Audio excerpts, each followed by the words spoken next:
Hi, everybody. Welcome in today. I'm so glad to see you. So, today we are going to actually talk about what I did when I was first starting my sewing journey and my quilting journey and my piecing journey. What did I do to learn how to sew a straight line? When I got my brother, I was new to this machine. I was really new to sewing at all. And I noticed that when I went to go sew a straight line, I couldn't do it to save my life. It was all wiggly and it's all over the place. I didn't feel comfortable. It was a mess. Okay. So, this is what I did to learn how to sew a straight line and to get comfortable sewing a straight line and getting comfortable with my new machine as well. So, let me show you that today. What you're going to need is you're going to need your sewing machine. If you have an older needle that you're not going to actually sew with, it's old, it's used, whatever, change to that needle, okay? Also, grab yourself some college ruled binder paper. All right? So, grab yourself a piece of binder paper. It's college ruled. Why college ruled? Great question. It just so happens that college ruled paper, the lines are almost a quarter of an inch apart. So it's just a scant over a quarter of an inch. But this is really going to get you in the mindset of what a quarter or very close to what a quarter inch seam is. Okay. So grab yourself your binder paper, grab yourself your machine, and let's get started. Switch to Bertha. All right. So the first thing I'm going to do this is I'm going to take off my thread. Don't need that. No need to waste thread here. I'm going to take off my thread and I'm just going to leave my um, my bobbin thread in. It should be fine. It shouldn't have any problem at all. Now on my brother, I have a myriad of different stitches. It's well over 100 stitches on this machine. And I am going to pick the stitch, which happens to be on my machine 02, the stitch that places your needle in the center of your presser foot. Okay?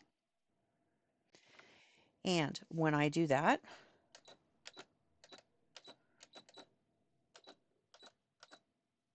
there we go, 02. I have two numbers that show up on my brother. There is a stitch length and there's a stitch width. Okay? Now, if I change the stitch width, and that symbol on my machine looks like this.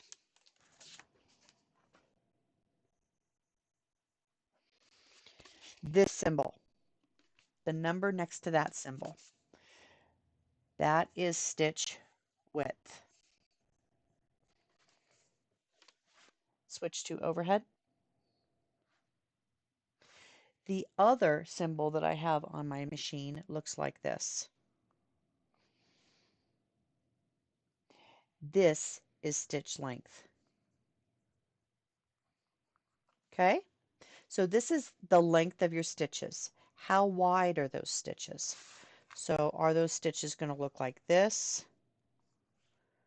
That kind of thing. That's the length. Okay? The width is, let's say you were doing a zigzag stitch.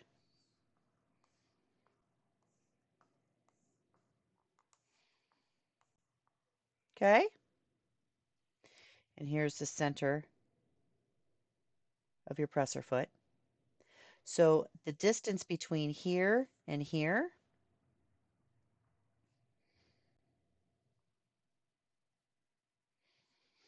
this is the stitch width. Okay? So on my machine right now, my stitch length is set to 2.5, and my stitch width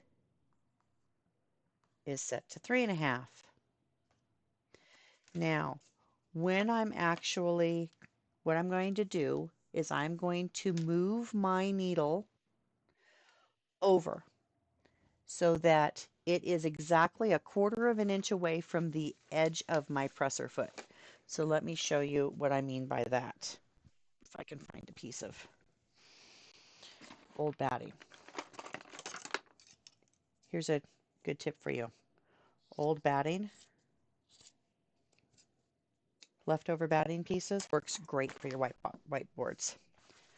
All right. So my presser foot looks like this.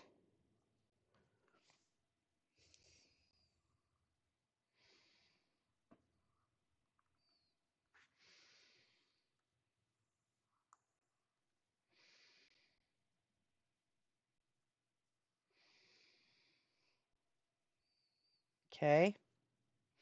And all of this,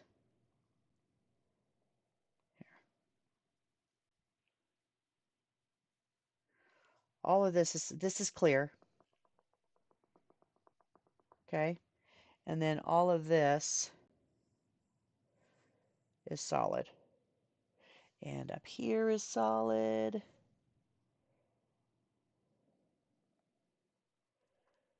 Okay. And then all of this is solid. Looks good enough. Let me just fill this in.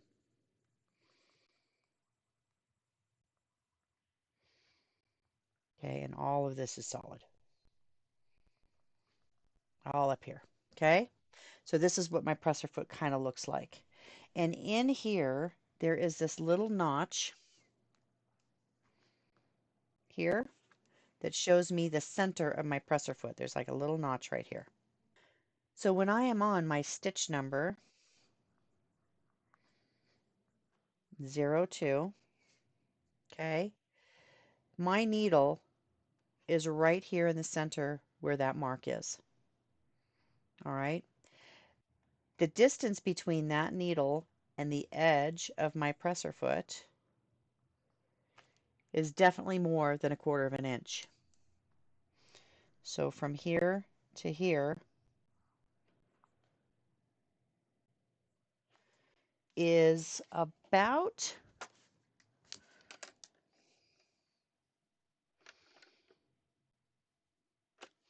3/8 of an inch.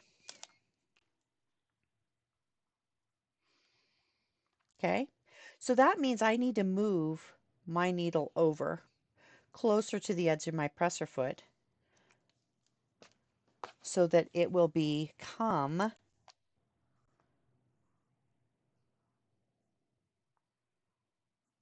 quarter of an inch. Okay, yes, I know that on the bed of your machine, there are marks on the bed of your machine, the plate, that show you where a quarter of an inch is. My brain hates that thing. I have such a hard time staring away from my needle and away from my presser foot to look at that quarter of an inch mark that's over here.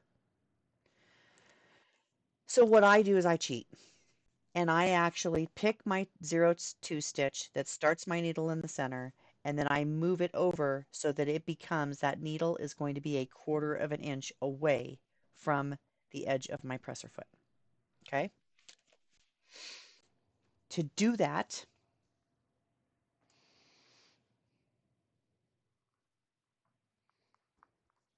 my stitch length is 2.5 and my stitch width is 3.5, which means I need to move my needle to the right just a tad. Switch to Bertha. So for my machine, if I change and add from 3.5 to 4, 5, 4.5, 5, 5.5, 6, that needle continues to move over closer to the edge of this presser foot. Okay, I'm going to try 6.5. 6.5 looks like it's a quarter of an inch away. So I'm going to take my paper and I am going to set my paper, the edge of my paper down right on this side of my presser foot. And I am going to concentrate on keeping that edge of that paper right on the edge of that presser foot. And that's all I'm going to stare at. I'm just going to stare at the edge of that paper, edge of the presser foot, and I'm going to sew.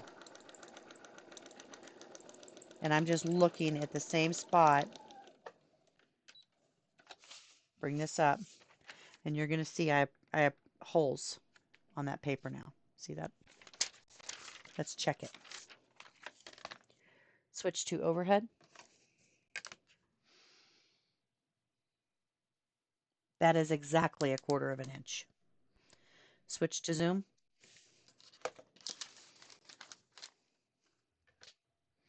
Well, let me show you.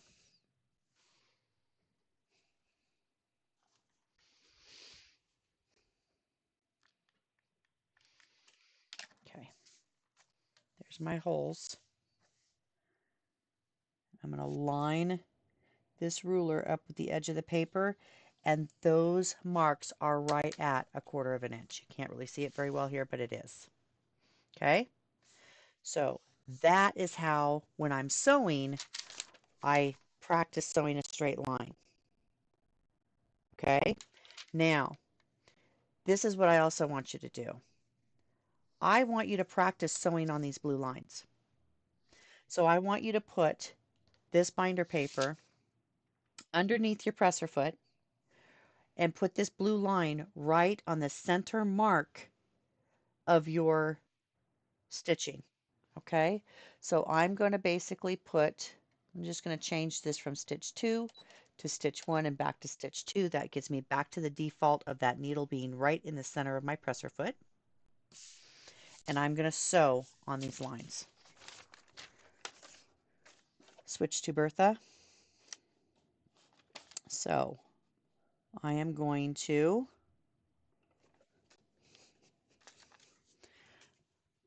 put the center mark on my presser foot on my first blue line. I'm actually going to change my stitch length here from a 2.5. I'm going to go to like a 4. Okay, or let's do 3. Let's do a 3-inch stitch, okay, or 3.0 stitch, not 3-inch. 3.0 stitch. All right, here we go. I am going to move my presser foot, gas pedal, and I'm just going to sew right on that line. Now I'm not going to stare at my needle. I'm instead going to stare just in front of it, the front of that center mark on my presser foot, and I'm going to stare at that mark and stare at that blue line. That's where I keep my eye. And then when I'm about an inch away, I'm going to stop. My needle is in the down position. Lift up my presser foot. I'm going to pivot, and I'm going to sew right to this next blue line. I'm going to pivot again, and I'm going to sew down the other side. Right on that blue line.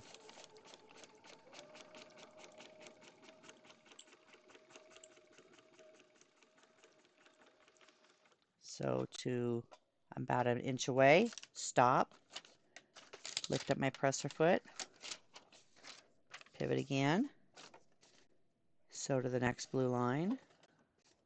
And if it doesn't quite make to the blue line, just lift up your needle and set it right down on that blue line.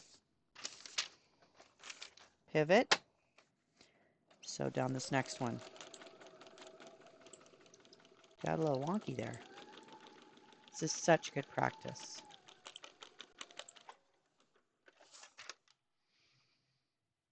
I did better on the first line, but that's all right. I'm just going to keep going. Lift up that needle, bring it right down on that blue line, pivot. So again, right on that blue line.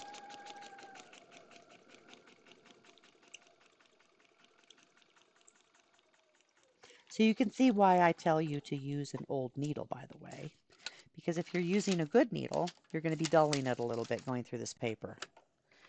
I use this binder paper. It's pretty thin, so it's not too terrible on it, but still. Let me move this over a little bit and sew down the next line. Now, if you continue to do this and fill up this entire piece of binder paper, by the time you are done, you're going to look at the holes on these lines, and you're going to see yourself gradually get better and better and better and more accurate.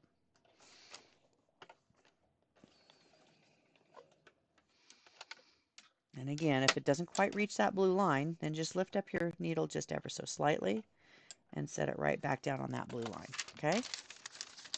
Because my 3.0 isn't quite reaching me to that next blue line.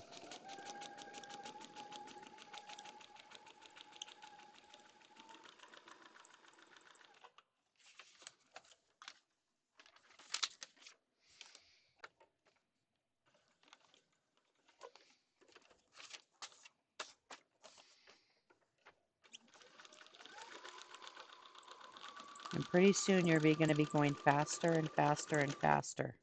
You're going to notice. You're going to get more confident, more comfortable.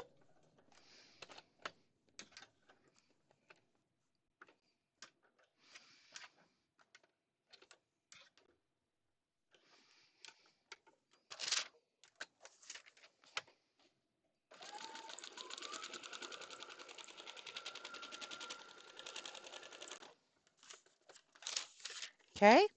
So this is what I want you to do.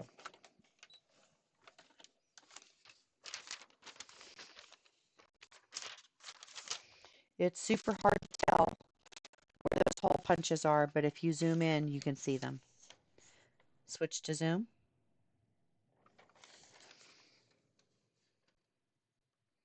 There you go. You can see some of my holes are better than others. Sometimes I missed. Sometimes I was right on money. But the more you practice, the better you're going to get. Okay? Switch to front. So, with a little bit of binder paper, an older needle, some time, no thread. Don't waste thread. You're good there. Practice your straight line sewing. Practice it on the edge of your paper to see if you can get 1/4 of an inch, if you know how to adjust that. Once you understand on your machine which stitch and which width it takes to get that paper on the edge of from 1/4 inch over from the edge of your paper, I want you to write that down and put a sticky note on your machine. So you'll know for next time that for me, I have stitch number 2 and my width gets changed to 6.5. And that's what I will put on my machine so that I know for next time. That's 1/4 of an inch. And now I don't have to use that silly mark that is so hard to see. I can just use the side of my presser foot to sew a straight 1/4 of an inch line. Okay? Practice your stitching. I hope this helps. I know it can be frustrating. Sometimes it can be nerve-wracking when you are new to sewing. You don't know your machine. I'm not sewing it very good. Straight lines are horrible. How do I get this fixed? Try this. Try this. I think you're going to find it's going to help you a lot. Okay? So I hope you've enjoyed this. If you did, please consider hitting that subscribe button, turning on that notification bell so you don't miss the next adventure that I will be going over with you guys. Please take care of each other, take care of yourselves, and I'll see you again very, very soon. Bye, everyone.